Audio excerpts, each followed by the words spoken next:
What's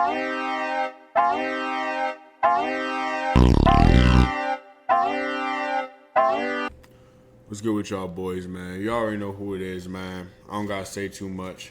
J52, J on the YE, the draw, all that. Jay Ariez, man. I'm here with a brand new video for y'all boys, man. Now, first of all, I want to give a huge shout out to everybody who fucked with my last Jeff Hardy video. I really appreciate it. I appreciate all the love. Was he like that? It's something that I've been planning for a long time. You know what I'm saying? You know, right now we're sitting at like 200 some views, sitting at like 16 likes. Obviously, you know, I want everybody to like the video, but as long as y'all watching, that's the most important thing. I really appreciate y'all. And for part 2, I can't say too much. All I'm gonna say is part 2. I think y'all honestly gonna love it. I appreciate all the love on my last video though. Real talk, had people telling me about it, all that, man. I really appreciate y'all boys, man. But I got a video that we finna watch today, man. I just got home, came in the crib, and I wanted to look at this video, man. SuperkickStudios, shout out to him. He said the problem with Money in the Bank. All right, so what we finna do is we finna watch this video. We finna react to it, and we gonna see what it's hitting for. We gonna see what SuperkickStudios is talking about, man. SuperkickStudios don't be missing that much. I ain't gonna front. He be hooping a lot. So yeah. And by the way, I just started doing them, and I think y'all fucking with them. But how y'all feeling about these reaction type videos? Please let me know in the comments. Also make sure y'all like and subscribe. Shout out Main Event Players, man. Main Event Players is hot right now. Shout out my boy Tommy. Shout out Russell Spot. Shout out Tio. Shout out Steven. Shout out Zay. Shout out Phil. Shout out all my boys, man. Shout out Johnny. Shout out all my boys, man. Shout out Weaver. MEP. Let's get it, man. Let's watch this video, man. 2005, WWE introduced the Money in the Bank contract, a brand new creative element used to help those on the cusp of taking that next step into the upper echelon of WWE superstars get a world championship match whenever and wherever. The only thing you needed was the presence of a referee, and early on the concept was a hit. It was helping people ascend to new heights, giving stars an opportunity to be top guys and carry world championship gold. The past few years, however, WWE has strayed away from everything that made it a success, and it's been a complete mess. I ain't gonna front. I think Otis winning was a good troll, but Otis winning Money in the Bank was crazy. I ain't gonna front. I don't know about that one. That was crazy. That was a crazy decision. When Money in the Bank first debuted, I ain't gonna front. That was a good ass idea, fire ass idea. Off the top of my head, Money in the Bank winners, it was Edge, Edge success, RVD success. Mr. Kennedy, the briefcase went to Edge. I guess that was a success. I don't know. It's however you see fit. It's a shame what happened to Mr. Kennedy. For those that don't know, long story short, Mr. Kennedy was misdiagnosed. People thought he was supposed to be out for like hella months. He ended up only having to miss like a month. So he lost the briefcase to Edge because he was supposed to be out for a while. He ended up not being out that long. It's really unfortunate, but you know, it is what it is, I guess. Then 2008, 2009, CM Punk back-to-back successes, but I'm not familiar with his first world title run, but I just heard that it was a title run. I didn't hear anything like good about it. I didn't hear nothing bad about it. It was just a title run. 2010, Jack Swagger. Don't know why the hell that happened. Off the top of my head, correct me if I'm wrong. Then 2010, it was Kane and The Miz. Those were both fire. I think those were both phenomenal choices. 2012. Now this is where it starts getting tricky because this is where we have the first failed cash in. John Cena. I'm not really okay. In kayfabe it worked. 2012 kayfabe the worst year of Cena's career. Dolph Ziggler one was the right winner, and so on and so forth. Y'all know all the failures and shit. But early on, Money in the Bank, phenomenal idea. I still think it's crazy Jericho never won one, and he was the one that came up with it. The execution and track record has been astronomically poor. My boy, that was a good decision, putting on The Miz. However, I do think it's just that I want to see The Miz with the title. That's really what he was a transitional champion for Bobby. I'm not complaining, but I want The Miz to have one more world title run. Hopefully with this world heavyweight title. And this is coming from someone who's a huge fan of the concept and honestly just This was some bullshit. I don't know. Triple H thought he was cooking. You need to get that. That nigga had to get out the kitchen. He was not cooking. This nigga Theory. I didn't want Theory to win it to begin with. Okay, I didn't like how he got added into the match. I didn't like that. Nobody liked that shit. And I fuck with Theory. But yeah, that was just a no-no. I ain't gonna front. That was a no-no. And then cashing in on a U.S. title. And because of that, now they're changing the rules to where Money in the Bank can cash in on any title. I'm not going to say that lowers the prestige of Money in the Bank. However, I think Money in the Bank should only be for world titles. But I'm not going to say it lowers the prestige. We're going to see what they do with their next run. What I do think is I don't think WWE is going to have another failed cash in, at least with the men. So I strongly believe that whoever wins Money in the Bank is guaranteed a championship reign for whatever title they go for. I honestly think that. Wants to see it return to its old glory. Creative elements stop being special when you stop making them special, and damn, this split busting right now. Hold on. Yeah, I don't know about this one.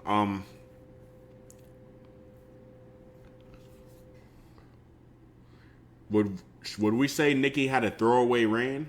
Is that crazy? I mean, Nikki ASH, I'm not complaining. I mean, she ain't do shit. You know what I'm saying? Nah, I ain't gonna lie. She was straight. I'm not complaining about Nikki Cross. I ain't gonna lie.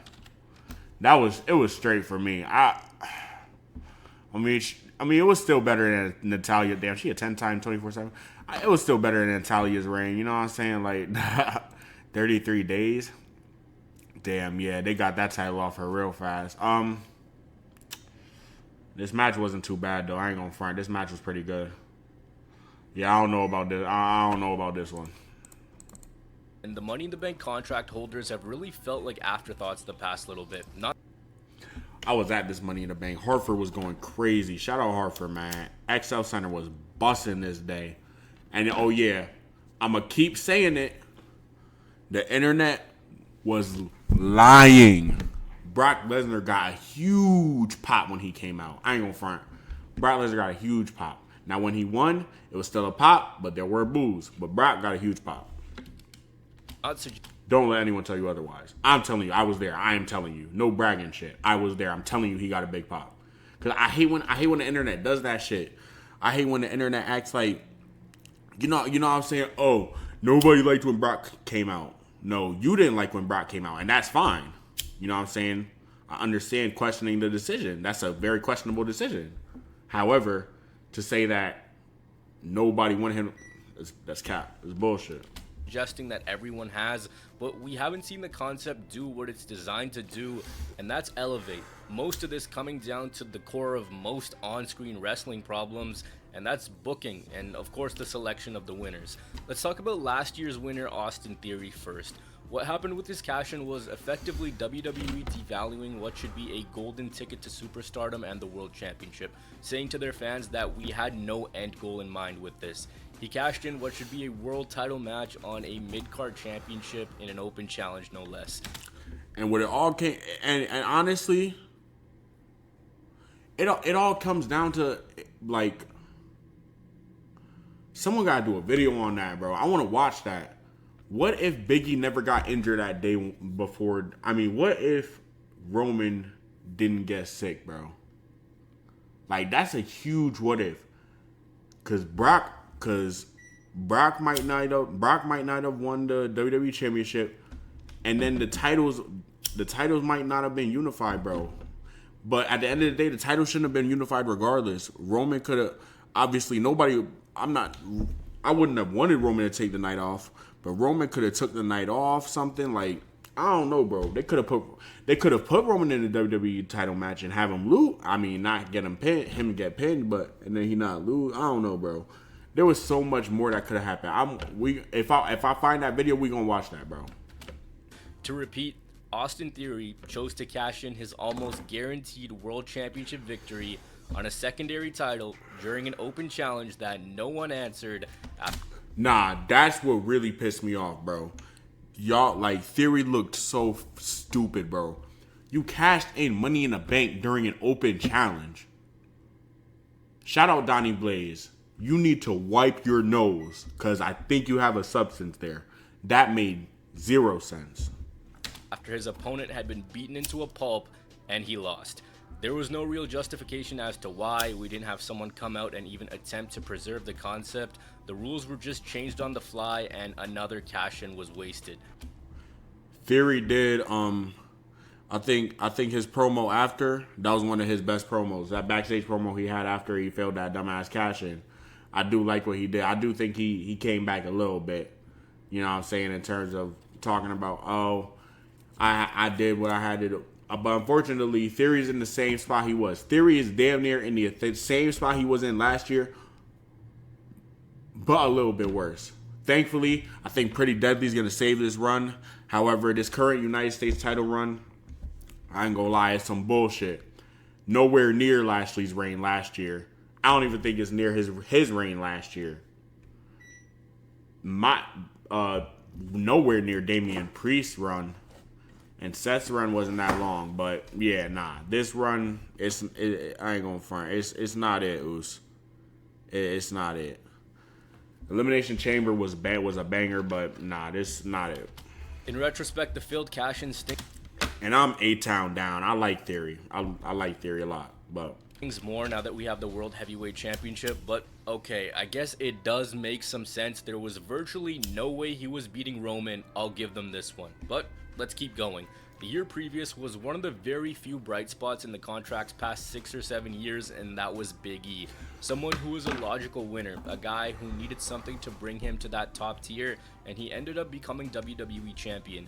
His subsequent reign was not handled well, and he was made to look like a weak WWE Champion, oftentimes taking a backseat to whatever his challengers were doing. I didn't like this. I really hope Big E comes back. Big E needs a way better reign, bro. Big E needs, man. Shout out New Day, man. I love the New Day, man. I think they might be top 5 tag team in WWE history, bro. I ain't gonna front. Shit.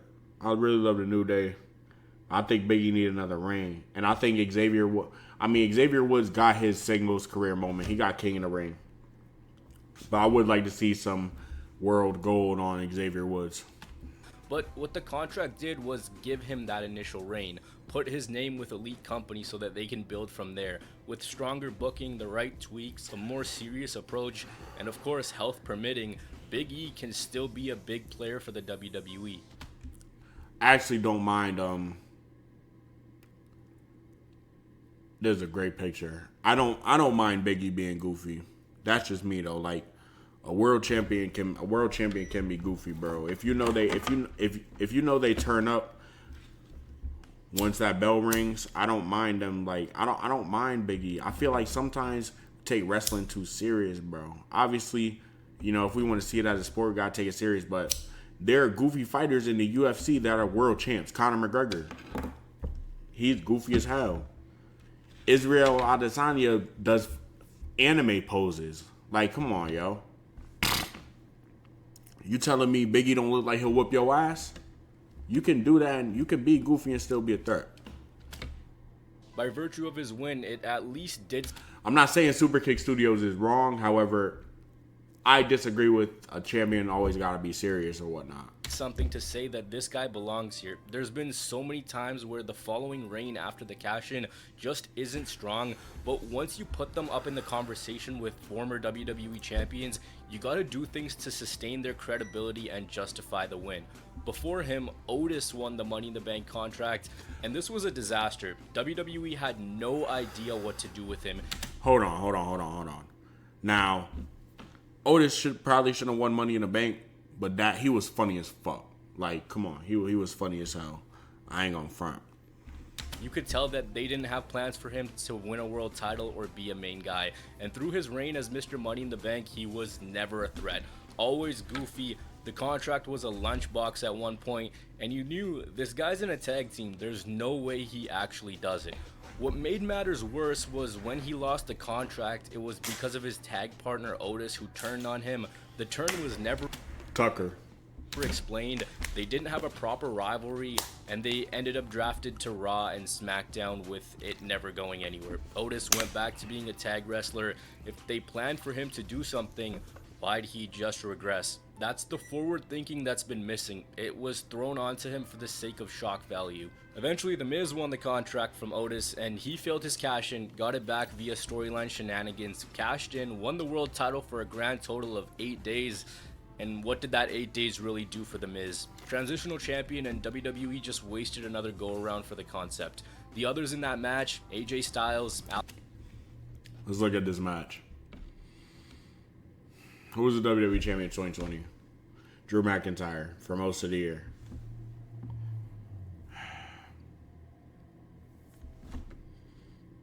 I wouldn't have...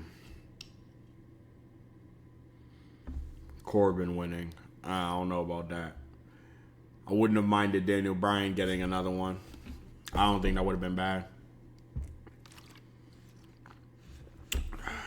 Turn Daniel Bryan heel again.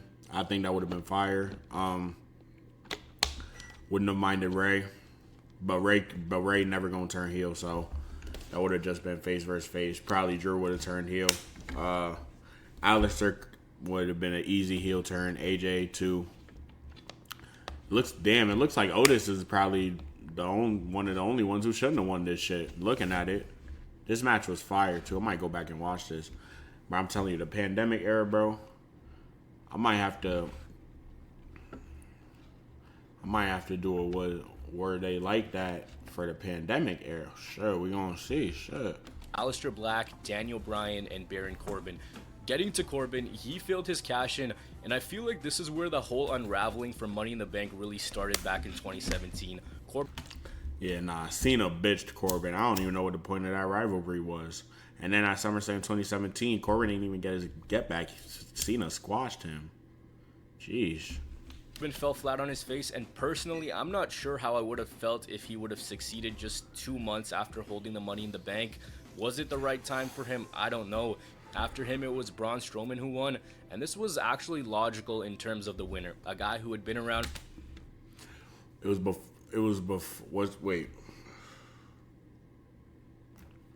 No, Braun had Money in the Bank 2018. For 2 years, they let him develop, be part of big storylines, showcase him, and now he just needed something to take that next step. He cashed in ahead of time, got his match with Roman Reigns at Hell in a Cell. That match ended in a no contest when Brock Lesnar showed up and tore the cell door off. Sticking with Lesnar.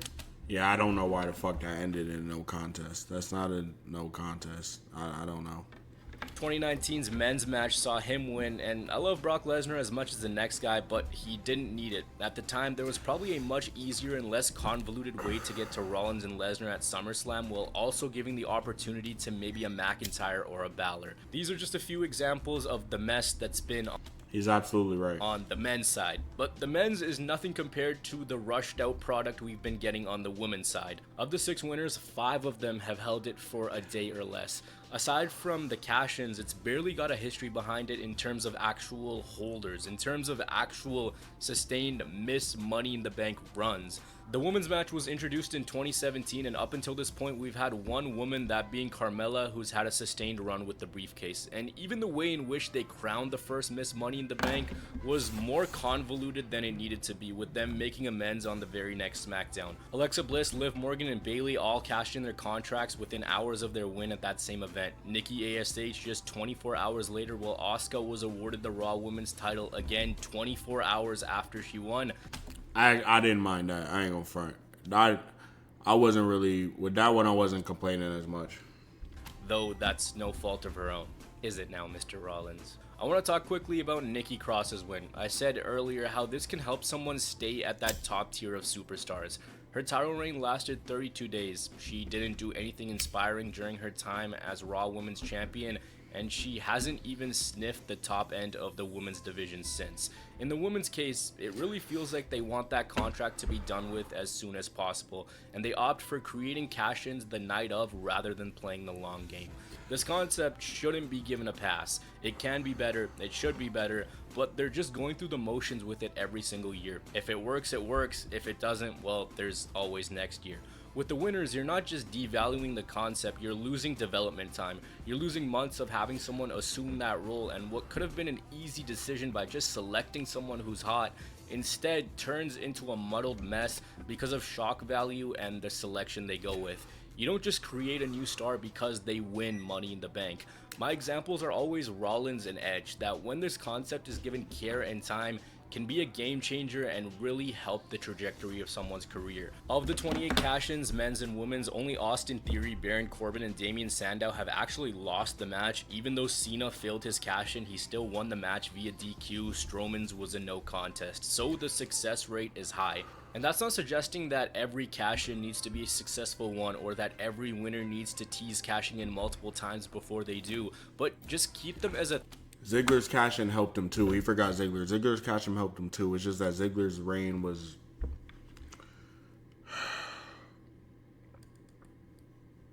He got hurt, bro. threat, and use the time while they're holding it to your advantage. I read online...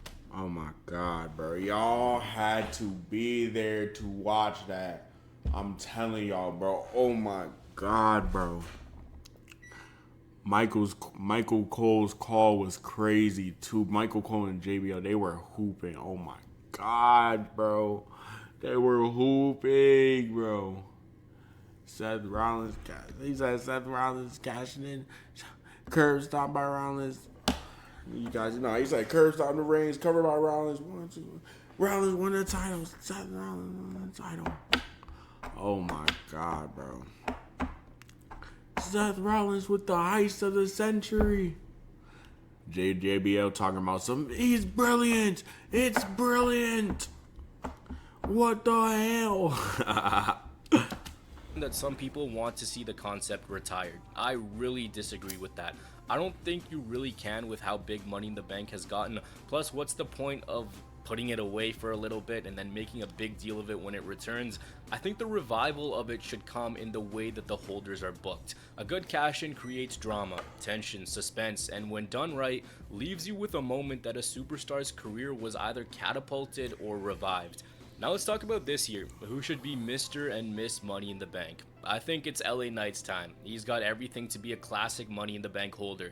He's going to be a guy who, if given the opportunity, will have the ideal run with it. He'll be funny, he'll cut great promos, he'll be sleazy, he'll be entertaining, and these are the times, the pinpoint moments where you can just see he needs the Money in the Bank. Let him continue to build for a few months and use that device to bridge him over into that next. That lineup clean. Okay, LA. Oh shit. Let me find out. Damn, I might have to go to his barber. Next level. They should pull the trigger on him. So far, the men's Money in the Bank ladder match has no former world champions, and that's really cool. You have a big opportunity in front of you. On the women's side, Io Sky is a solid option, though I think what they're doing with Zoe Stark so early is pretty good. A Money in the Bank win could position her really well, especially since she's a heel. She'll have that exposure working with Trish, and down the line, if you want to do something where Trish ends up... I heard she in ring merchant though. My nigga Wrestle Spot, I wasn't able to watch all the Raw. My nigga Wrestle Spot was telling me that she that promo she cut was some bullshit. Let me know if that's true. Shit. Up winning a women's title only for the student to cash in on the teacher, I think that would be a huge star-making cash-in. Of course, if she continues to work with Trish for a sustained period of time, that would also give her the right amount of screen time for audiences to get familiar with her, so it wouldn't feel as rushed either. At the end of the day, this concept has been so strangely booked, and I just want to see it return to its old glory. It's been such a mess the past few years, and it's by WWE's own fault. Elevation is key, and that's what this concept is at the core of things. Money in the Bank is a plot device and a way to get someone to that next level without having to do all the extra bits in the middle. At one time, this concept was so instrumental in bridging the gap between a mid-carder and a main event level player, or helping someone that's lost the limelight return to that glory. The amount of moments and legendary Money in the Bank runs we've had have been great, and it's so pivotal in kickstarting a big storyline or tying up one that's been going on for a while, and lately, it hasn't been doing any of that. But what do you guys think? What needs to happen in order for Money in the Bank to gain some prestige again and not just be there? Like, I hate that YouTube started doing this shit too. Like, I really hate that, bro. Like, oh my god, that shit's so annoying. I said, pick strong winners, position them to look good while they hold it, keep them as a constant threat to the champion and not just some chump who has it as a prop. Hope you guys have been enjoying the uploads. I'll catch you guys in the next one. Man, I ain't gonna care. He was spitting, but the way I feel about Money in the Bank, I agree with almost everything he said. I do think it's up to the reign they have with the briefcase. You know what I'm saying? Like, if some bullshit comes when they get a briefcase, then the fans are gonna treat it like some bullshit. Like, we gonna stop caring about it. People are gonna stop fucking with it, and then eventually, Money in the Bank is gonna be a dead concept because the cash-in either gets failed or they just do some bullshit with the briefcase. But let me know if y'all enjoyed this video. Please like and subscribe. Follow me on TikTok at jayariez. Follow me on Instagram at jayariez. Follow me on Twitter at A for 1 Aries. That's letter A, number 41 Aries, man. I'm off this. I hope y'all have a blessed day.